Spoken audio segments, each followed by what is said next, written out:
Welcome. If you're like me, you want to get smart on big ideas fast without wading through tons of material. That's exactly what we do here. Today, we're doing a deep dive into something pretty profound from our source material. It's this ancient prophecy in Isaiah 25, predicting a time when, believe it or not, nations will actually fear the Lord. Yeah, it's a fascinating text. We've got these excerpts that really explore it, thinking about what it means, especially for, the spread of faith globally. It's a vision with some serious staying power. Totally. So, our mission today, let's unpack what Isaiah saw. What does it really mean for, quote, strong peoples and even cities of ruthless nations to fear God? Because we're aiming for something deeper than just like being afraid, right? It feels more like a fundamental shift. Exactly. It's more about reverence, about a complete change of heart. So yeah, let's get into it. Isaiah 25 verses 1 to 8, that's our core text. And right off the bat, the scope is just huge, isn't it? It feels like it stretches across all of time. It really does. Verse 1 sets the stage. O Lord, you are my God. I will exalt you, for you have done wonderful things, plans formed of old, faithful and sure. That phrase, plans formed of old. Wow. It just hits you. God as a planner, someone with intention from way back? Precisely. It suggests a God who isn't just reacting. Our source actually points us to Isaiah 46, where it talks about God declaring the end from the beginning. These are ancient, settled purposes. Okay, then it shifts. We get this really stark image, a ruined city, a palace of foreigners, gone, never rebuilt. How does that connect to these powerful nations eventually fearing God? Seems like a bit of whiplash. It is dramatic, yeah. But think of it like this. Maybe the dismantling of those old power structures, the ones that oppose God, is what makes room for these strong peoples to actually turn and glorify him. The old oppressive order has to crumble before this new era of, well, universal reverence can dawn. It's a key part of the process. Okay, that makes sense. It clears the ground, so to speak. But then verses 6 to 8, I mean, this is where the hope just explodes, right? This feast on God's mountain for all peoples. That language is so deliberately inclusive. It really is. And the description, rich food, well-aged wine, full of marrow, well-refined, it's not just sustenance, it's pure celebration, abundance, joy. A total contrast to the ruin earlier. Exactly. And then you get this incredible sequence. The veil over the nations is removed. Death itself is swallowed up forever. Tears wiped away. Reproach removed. It's such a powerful vision of universal restoration. The source mentioned Robert Burns, the poet, being really moved by verse 8 especially, the defeat of death. That says something about its impact. It does. And the core idea here, according to the source, is this massive shift in allegiance. It's a future where nations turn away from all the other things they trust in. Like what kind of things? Well, the text mentions ancient gods, Bel, Nebo, Molech, but you could extend that maybe to modern idols too, like maybe utopian ideals or relentless economic growth or even ancestral spirits. You name it.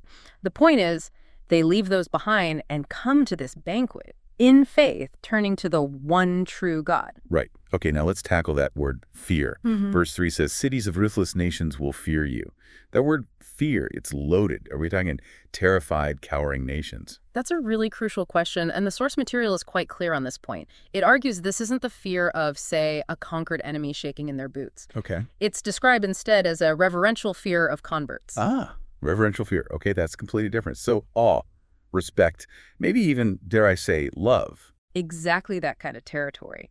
Deep respect, awe, wonder. And the logic connects verse 3, the ruthless nations fearing God, with verse 6, where all peoples are at the feast. The idea is that those previously hostile, ruthless peoples from verse 3 are included in the all peoples at the feast in verse 6. Their opposition gets overcome, they believe, they come to revere him. Wow, okay. That's a transformation. Yeah. So if that's the outcome, what's the, ultimate point of it all? What's the biggest prize in this whole vision? Well, the source puts it really well. It says the greatest blessing isn't just, getting out of hell or even just getting into heaven. It's about awakening this deep, consuming passion for God himself, for his supremacy shown through Jesus. This is about God. It's about God, being with him, finding our complete satisfaction in him. The source points to Psalm 16:11, in your presence there is fullness of joy. At your right hand are pleasures forevermore. So the goal isn't just getting stuff from God, it's getting God.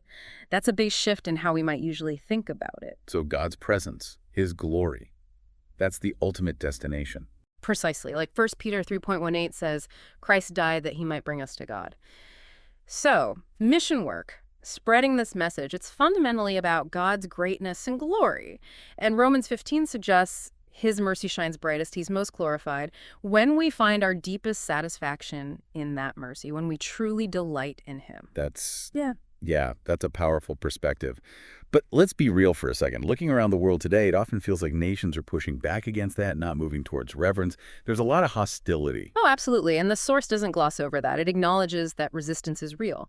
It points to Romans 8, talking about the natural human mindset being, frankly, hostile to God. Yeah. It also mentions the real opposition faced on the ground in mission work, not just human resistance, but sometimes, as the source puts it, supernatural or even demonic opposition. Okay, so given all those challenges, which are very real, where does the hope in this prophecy actually land? How firm is it? The hope is anchored in God's sovereignty. Despite how things look now, God has promised this triumph. It's part of those plans formed of old we talked about. It's not just wishful thinking. It's based on who God is and his stated purpose. And that hope, it fuels the action, right? Yeah, It's why people keep going. Exactly right. Hope is a massive motivator. Think of 1 Corinthians 15:58. Be steadfast, immovable, always abounding in the Lord's work, knowing your labor isn't in vain. The source really hammers this home.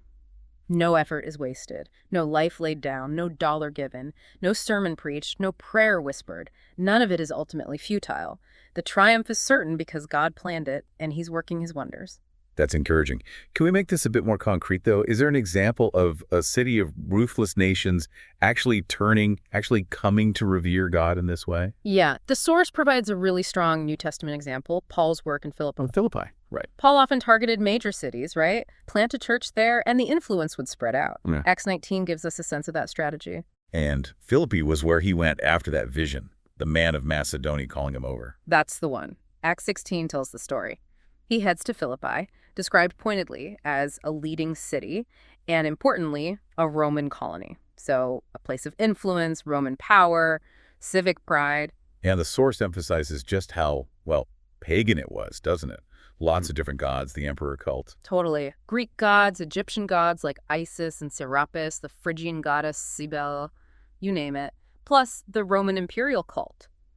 It was about as far from Jewish or Christian belief as you could get. A real city of ruthless nations in its context.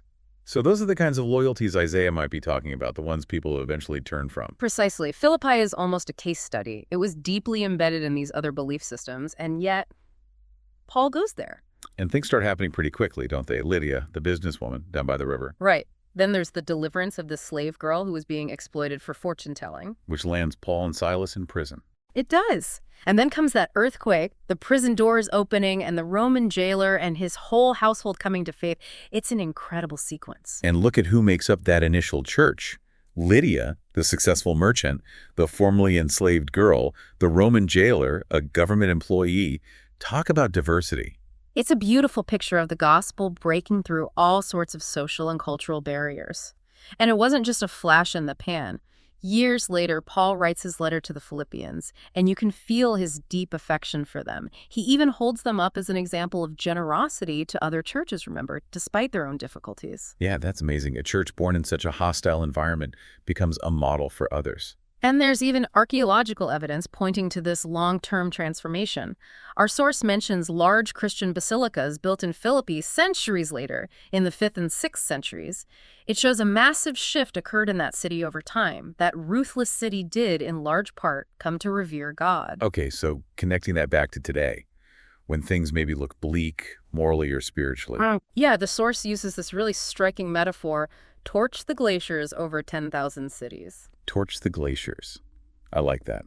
It acknowledges how cold and massive the challenges seem. It does, but the underlying message, the anchor, is the certainty of God's promise. It loops right back to Isaiah. Strong peoples will glorify him, and cities of ruthless nations will fear the Lord. Exactly. That promise holds.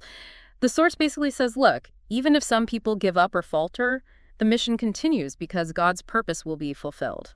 So wrapping this up then, this deep dive really lands us on a place of, well, pretty solid hope, rooted in this ancient prophecy from Isaiah. The idea that even the most resistant places, these ruthless nations, can and ultimately will come to revere God, not by force, but through the gospel-changing hearts like we saw glimpses of in Philippi. Right. And it leaves us with something to chew on, doesn't it? Thinking about what that really means for global change, for the power of belief against huge odds.